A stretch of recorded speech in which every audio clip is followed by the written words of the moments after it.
മണ്ണാർക്കാട് കുമരമ്പത്തൂർ പഞ്ചായത്തിൽ വെള്ളക്കരം പിരിച്ചിട്ട് 7 മാസം. വൻതുക കുടിശ്ശിക ഒന്നിച്ച് അടയ്ക്കേണ്ടി വരുമെന്ന ആശങ്കയിൽ നാട്ടുകാർ. കഴിഞ്ഞ UDF ഭരണസമിതി നിയമിച്ച മീറ്റർ റീഡർമാരെ ഒന്നിച്ച് LDF ഭരണസമിതി പിരിച്ചുവിട്ടതാണ് പ്രതിസന്ധിക്ക് കാരണം. ബില്ല് വന്നിട്ട് 5-6 മാസമായോ? ആ പെണ്ണ് നിർത്തിയിട്ട് പിന്നെ വന്നിട്ടില്ല.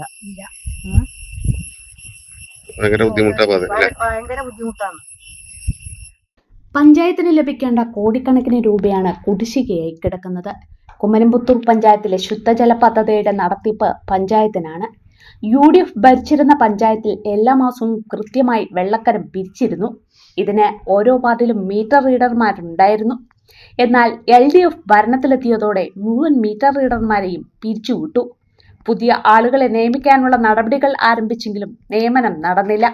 ഇതോടെ വെള്ളക്കരം പിരിക്കാൻ ആളില്ലാതായി. ഓരോ മാസവും ലക്ഷങ്ങളാണ് പഞ്ചായത്തിന് ബാധ്യത വരുന്നത്. മാത്രമല്ല, ബിൽ കുടിശ്ശിക ഒന്നിച്ചടയ്ക്കാനുള്ള ശേഷിയില്ലാത്തവരാണ് പലരും. ഒന്നിച്ച് വലിയ തുക ബില്ല് വന്നാൽ ഇതെങ്ങനെ തിരിച്ചടയ്ക്കുമെന്ന ആശങ്കയിലാണ് നാട്ടുകാർ. ഇത്തരത്തിൽ കുടിശ്ശിക കൂടിയാൽ കണക്ഷൻ കട്ടാകുന്ന സ്ഥിതിയുണ്ടാകും. അടിയന്തരമായി വെള്ളക്കരം പിരിക്കാൻ നടപടി സ്വീകരിക്കണമെന്നാണ് നാട്ടുകാരുടെ ആവശ്യം.